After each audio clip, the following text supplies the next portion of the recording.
always get the biggest oxygen bottles that I can, but they're kind of a hassle to unload. Come take a look at this.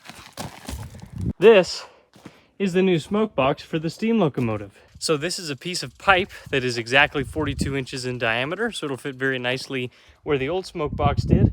Now I got a quote for a piece of plate that would be rolled, which would have been similar to how the original one was made, but it was going to cost, with everything that needed to happen, about $2,000.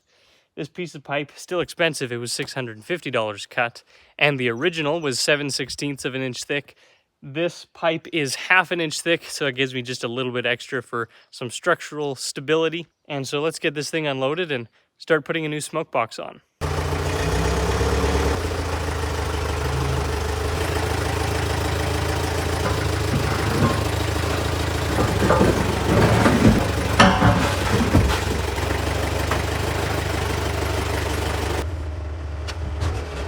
So here's the front of the old smoke box.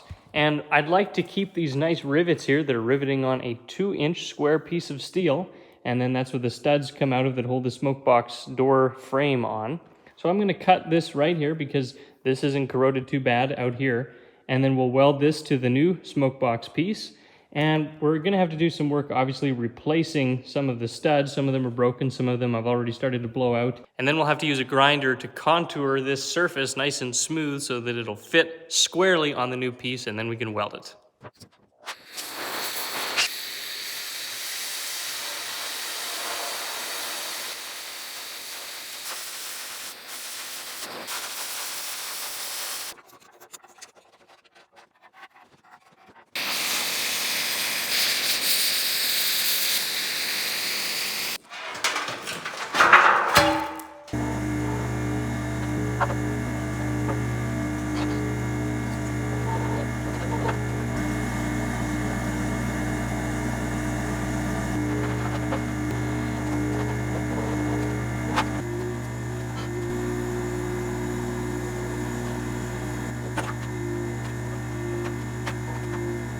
So we did our test fit, and I've noticed some areas that need to be ground, and of course the whole thing needs to be prepared to weld, and so we'll do that now.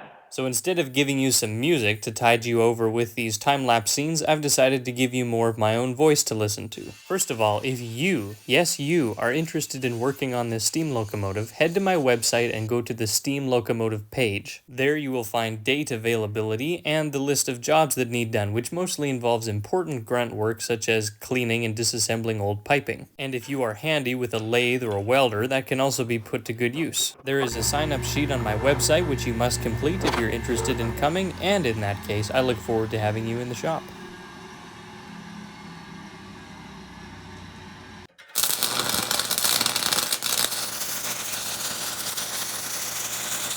So I've done some welding here on the smoke box just where it perfectly lines up. However, there are some places, like you see right here, where the plate, the new one, is about 1/4 of an inch, well, it's not quite that much, maybe 3/16 of an inch larger, sticking up. And it's the same on the opposite side. So I got two options. I can either put a jack in here and jack apart the old piece, or I can crush in the new piece. So for now, or I can do both at the same time if it comes to that, I'm going to try using the loader to just crush this ever so slightly so it's nice and flush. We'll weld that. And if that doesn't work, then we'll have to jack the inside as well.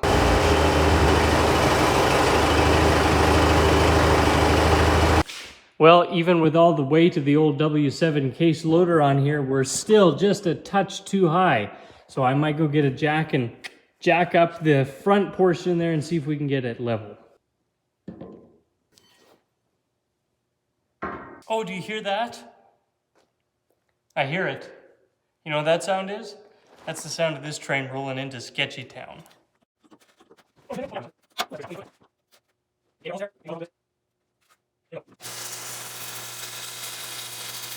Look at that, the old flux peel.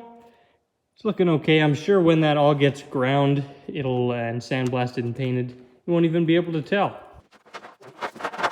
The other side where the jack is indeed nice and flush right here, so I'll do a weld there and then we'll work the rest of the way around. Now the outside that you're seeing me weld here was only chamfered a little bit, whereas the inside was chamfered almost the whole way through. So there's a proper structural type weld all the way around the inside, and the outside is welded and blended just for aesthetics. I did the majority of the grinding here outside of the shop to avoid getting the dust all over the machines in my shop. I do have a nice grinding room set up in my shop with a dust collector system, but this smoke box is just too big to fit through the door.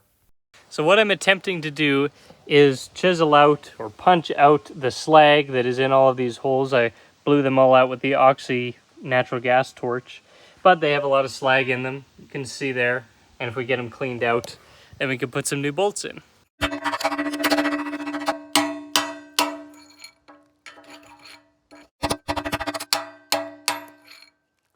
Well, here's our new smoke box with the old front end welded to it. I'm going to hoist it up on the workbench here, and then we're going to raise up the ring there that attaches the smoke box door, because I got to get all new fasteners for around there, and I just want to get some proper measurements with the ring right up against it.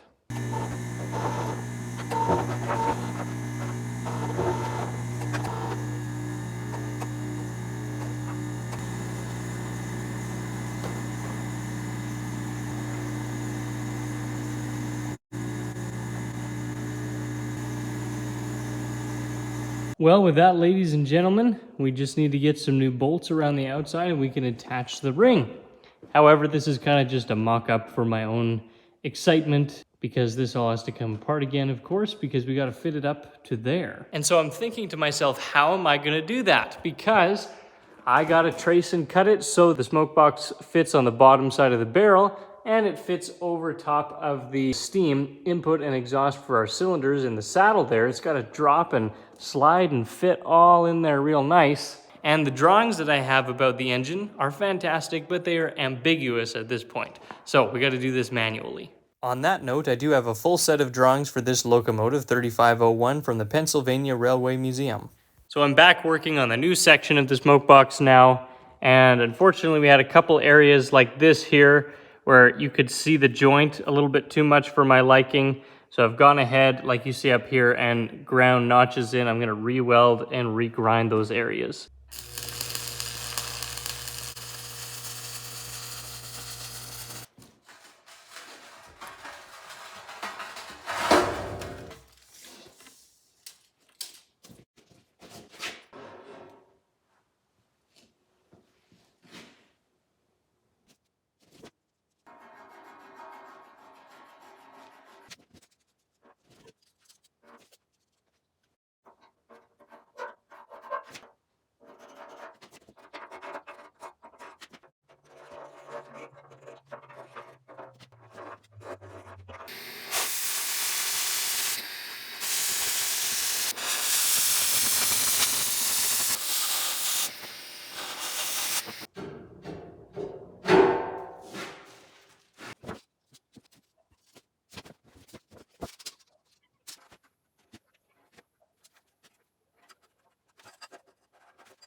So we've got ourselves a nice drawing here on the bottom of the smoke box that we can cut out for the inlet and outlet steam pipes for the saddle.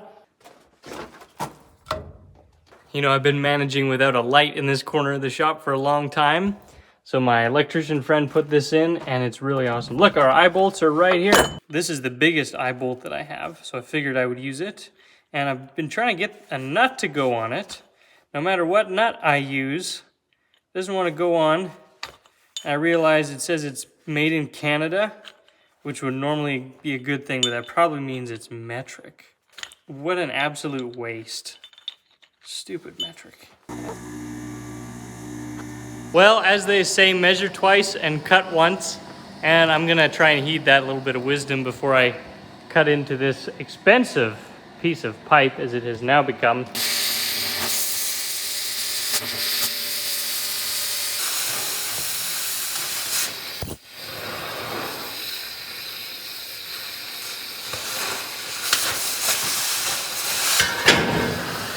So now we're gonna do a test fit up with the smoke box up there. I've just used the grinder enough to get rid of the bubbles from the cutting, but I'm assuming I'm gonna have to cut a little bit more because I tried to be conservative with my measurements.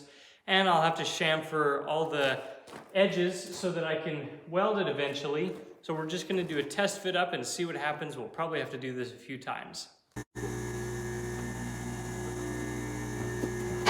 Unfortunately, one of my worries is that the crane won't reach.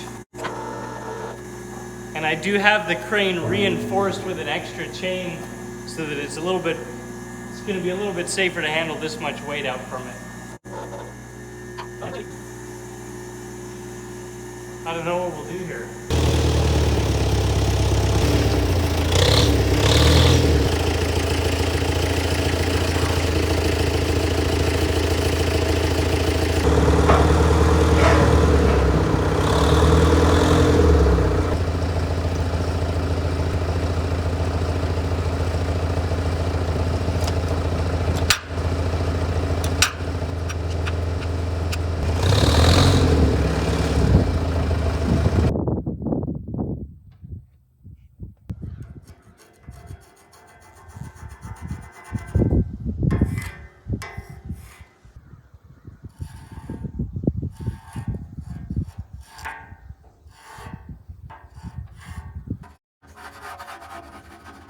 So what happened was, in order to get the locomotive back far enough on the tracks so that the crane could lower that smoke box into place, I had to lift up the back of that locomotive with the front end loader. And yes, that little old case loader will lift up the rear end of this locomotive. So anyways, we lifted it up, hoped to drag it back and set the back wheels on wood and have the front here.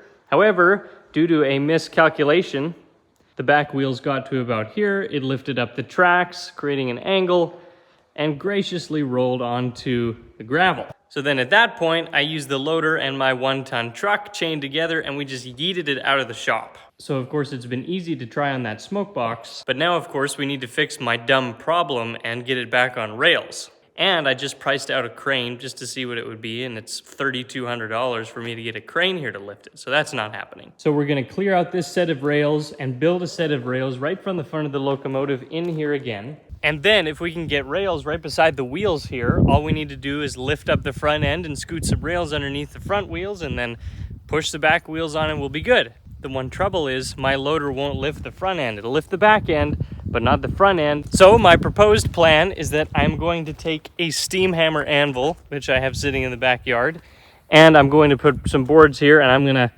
set the anvil on here so I have some counterweight. Then I'll probably be able to lift the front end up. I'll put rails under the front end and then take the anvil off, lift up the back end, which the loader should be able to do, and lift it up and just push it onto the rails. The anvil that I mentioned there is from a 600-pound Niles Bement-Pont steam hammer that's sitting in the backyard awaiting its own restoration video. Most of the anvil would get buried underground, and then the sow block gets mounted on top of that, and finally the bottom die, and the whole thing together weighs around 5,000 pounds. And that's just the weight of the anvil, not the steam hammer itself.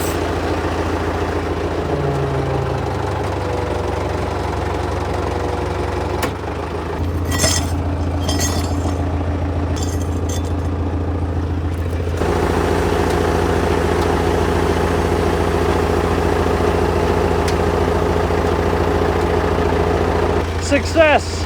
I built the first 33 feet of rail that day just to put the engine on, and then built the rest the next day in order to get it into the shop. Well, boys, we're gonna send her. We have the rails right up against the wheels there, and on this side, just because there was a bit of a gap, I chained it together. The other side is almost stuffed under the rail there. It's actually pretty good. So we'll pick up the back end and lift it up and push it onto the rails and get rid of that chain. Hopefully we can just go on from there.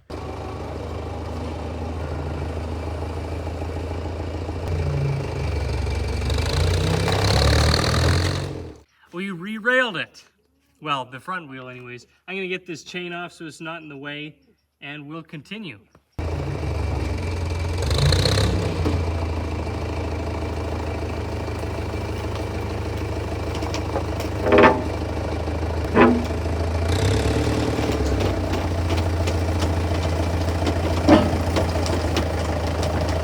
That, ladies and gentlemen, is one way to re-rail a steam locomotive? Well, it's been exciting to get the new smokebox fitted up and to get this engine re-railed after our little fiasco there.